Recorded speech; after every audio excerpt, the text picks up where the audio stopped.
respect Mahasangha, monks from different temples who participate in morning session of Sunday today. Good morning, everybody.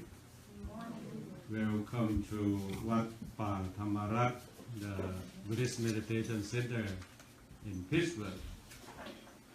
WatPa Padhammaratana, original the monks who perform the ceremony here are from Thailand. We are Theravada Buddhism. There are three yana or three schools in Buddhism, as you learned before. One is Theravada, or the conservative way of practice.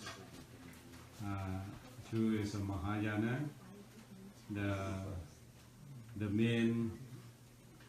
mainstream or the Mahayana tradition. They practice in the north of India because of Buddhism start from India, central India, 2,600 years ago. And after Buddha passed away around 200, the Buddhism, the Mahasangha, or the disciple of the Buddha, split into two groups. One group moved to the north across the Himalayan mountain to Tibet, that they call Mahayana, but they call themselves Vajrayana or Lama tradition. They wear the maroon color as the Dalai Lama. And moved to the north and northeast of India to China, Japan, Korea. They practice as a Mahayana. And only two main schools that we've learned, we know that, the Zen tradition and the Pure Land. And moved down to the south and southeast of India, that they call Suvarnabhumi, in Burma, Thailand, Laos, Cambodia, and some in Malaysia, Singapore, Indonesia. Before that was Buddhist country. But after that, because invasion of merchants, that they bring other belief or religion as Muslim and Christian invasion to the south of Southeast of Asia, like in Indonesia, Malaysia, and some parts of Singapore, and Philippines. Majority is a Christian. Okay, back to our tradition. We try to preserve, protect, and promote peace in Buddhism, in Theravada Buddhism. What is the Buddha taught 2,600 years ago? There are two things. One is the Dhamma, means his teaching. Another is a Vinaya, the rule and regulation. So we try to preserve rule and regulation as the Buddha taught, not to change. Like a robe, we wear the robe. Even the color is a little bit different, like yellow, orange, or dark, or brown, or light, or color is not specific, but the color yellow is to show, to represent the teaching of the Buddha is light, bright light. Like when we start the ceremony, we light the candles. Why we light the two candles? As the Brahmaviya just explained a bit about, two candles is referred to Dhamma and Vinaya. That means the teaching of the Buddha and rule and regulation. So two. So three incense sticks represent to the quality of the Buddha. The Buddha, he has the great compassion because he renounced the world. He left the palace when he was 29 years old to live as an ascetic life in the forest, to train himself for 6 years. So he was a prince. He was the king family. He was born there in the Sakya clan in the foot of the Himalayan in Kapilavastu kingdom. Nowadays in Nepal. You from Nepal? Yeah. Oh yeah, you're from the land of the Buddha. Yeah. So in the historical background, he was born there in the Lumbini Grove. Yeah, nowadays still there. Yeah, that's the World Heritage Site for the Buddha was born in Nepal. But because of he has a great compassion, he looked in the society at those times, at this time of the Buddha, it's not equal, not as nowadays, because they have the caste system. So if you're born in the higher caste, then you have luxurious life.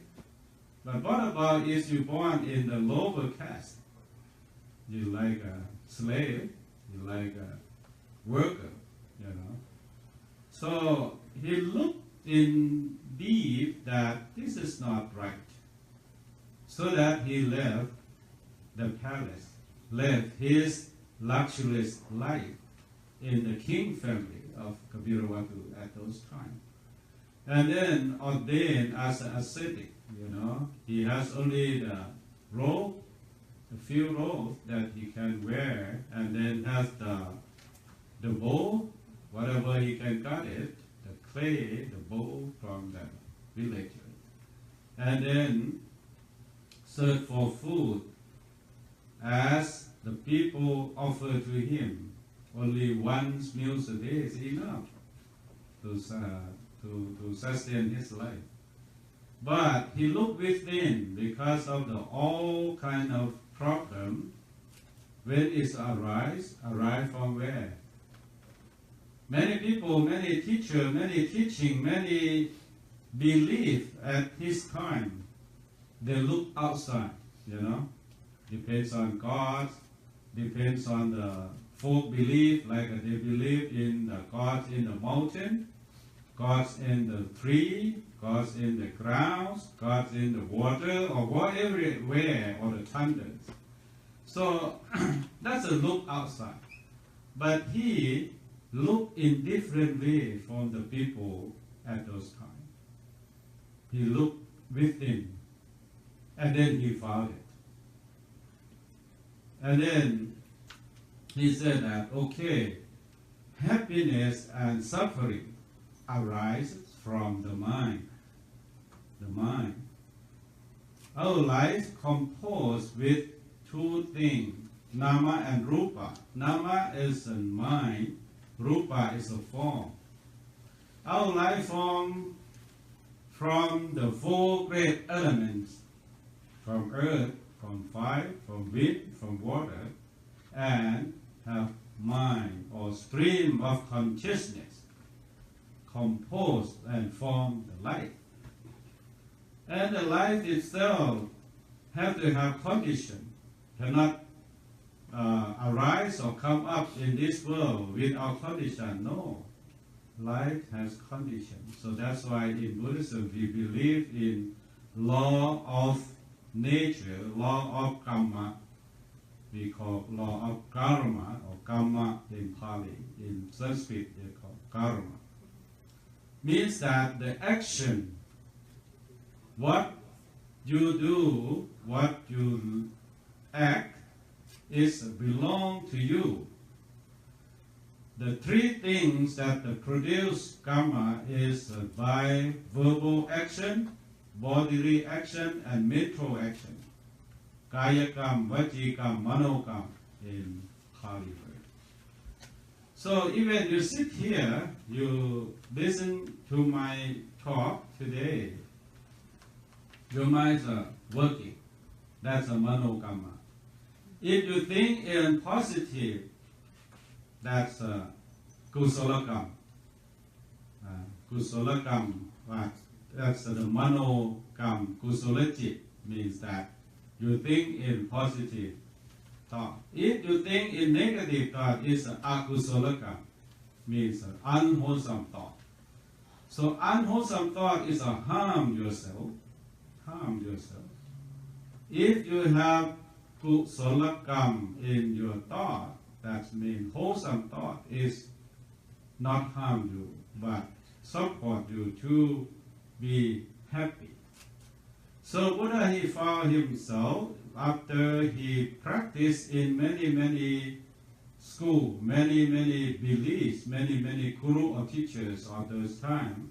For 6 years, almost he died because of the practice too serious about their tradition.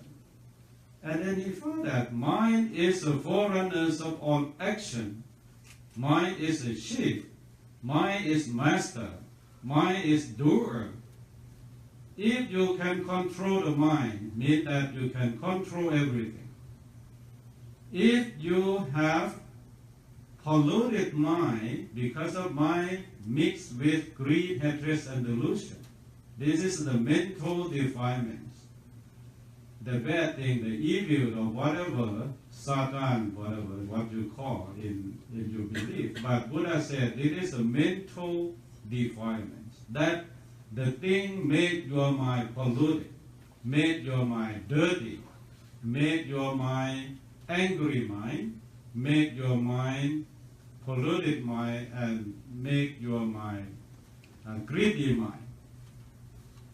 So if we get rid of these things from the mind itself is pure, like a James, But when we contact through your eyes, the ear, your nose, your tongue, your body, and your mind itself, and then make your mind polluted, make your mind dirty, make your mind change. The mind itself is like a light bulb,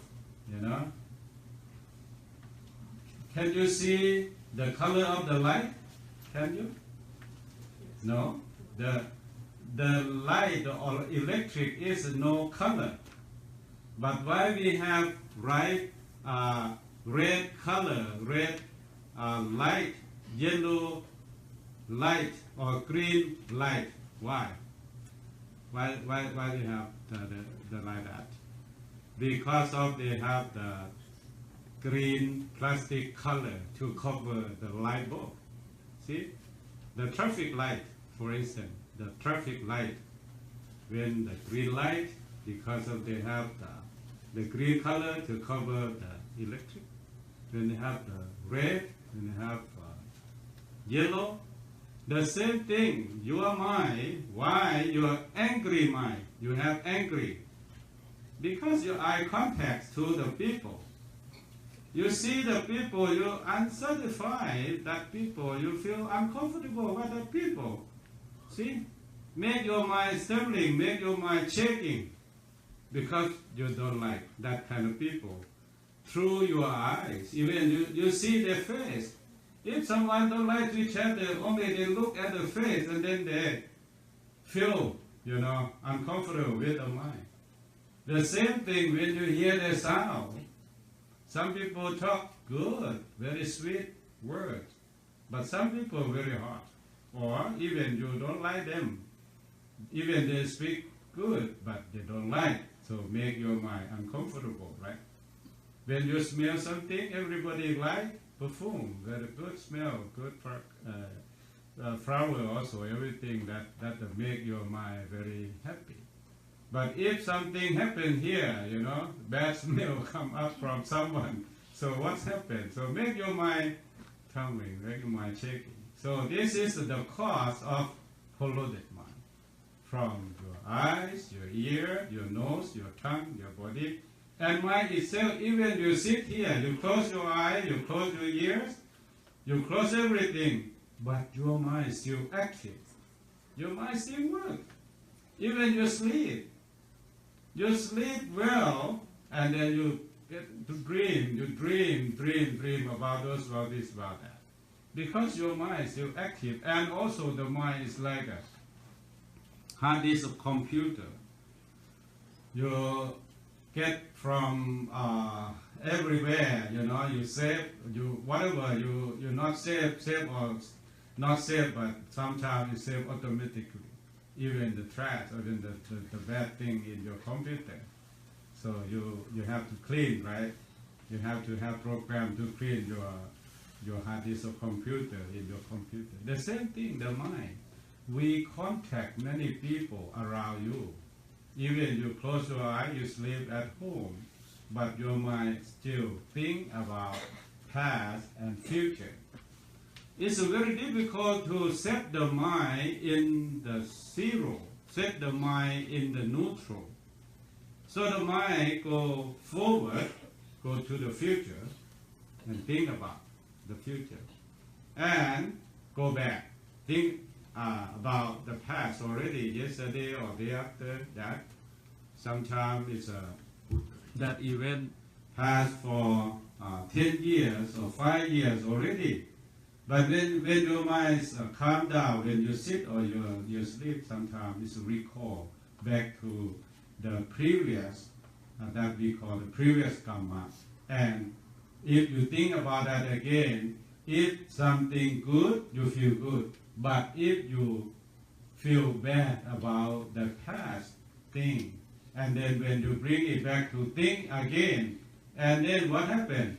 You double suffering, double dukkha. You was suffered 10 years ago, but you still remember that event in your life. And then you recall again, think again, and again, and then you pull back the suffering into your mind. So that's why Buddha invites us to stay in the present moment. So this is the role of meditation. The meditation in Buddhism, Buddha taught us to develop the mind, to increase the mind and improve the mind. The normal mind, as I explained earlier, the normal mind means that mind mixed with greed, hatred, and delusion. This is the normal mind.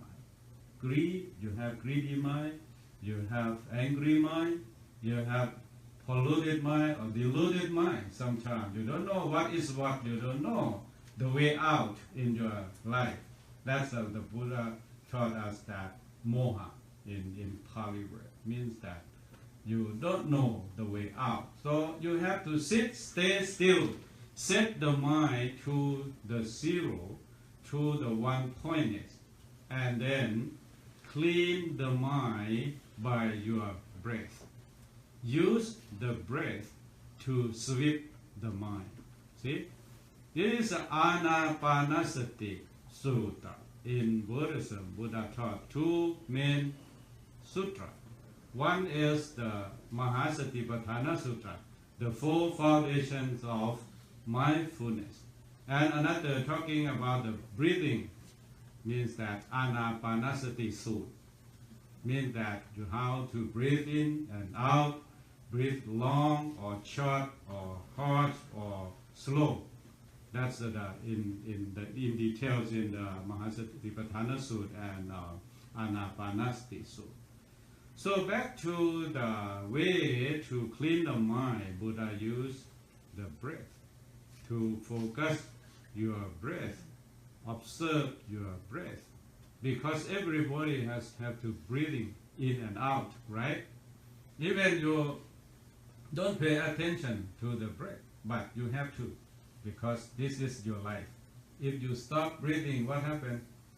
Die, So Buddha used this breathing in and breathing out and fix the mind to that point. Because the normal mind is a wandering mind. It's a normal people.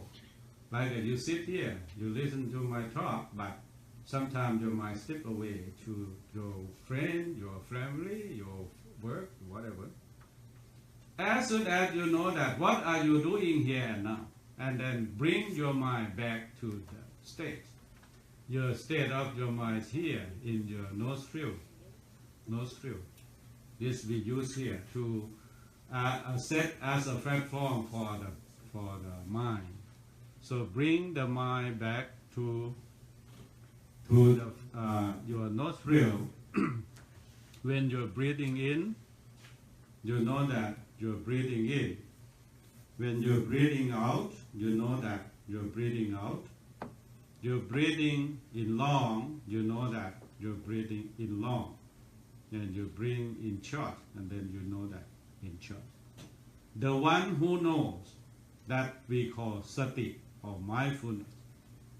If you don't know, mean that you lost, right? You sit, you close your eye, but your mind is not here. Your mind is not be with yourself. Your mind is wandering somewhere. That means you're lost at that moment. You are not mindful at all. If you be mindful, you have to know that, oh, right now I breathe in short, I breathe in long. Even if you pay close attention to your breathing, you can feel that you're breathing in the cool air passing in your nostril. When you're breathing out, the warm air passing out through your nostril. See?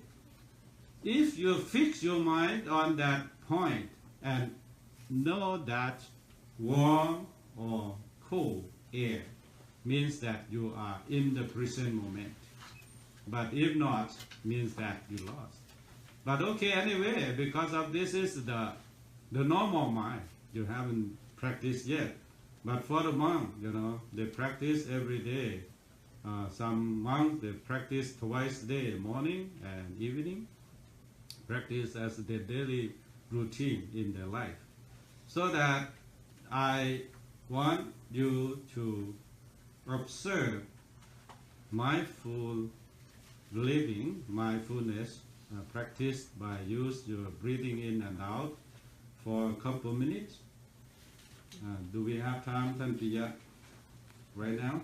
Yes, we have time. Okay, so we try to observe your breathing in and out, not too long, okay? Just for example, to set example and use your mind as the tool to train and observe breathing in. You know that you're breathing in, breathing long, you know that you're breathing in long, and breathe out long, you know that you breathe out long, and observe the air passing out and the air passing in to your nostril until the time's over. Okay, so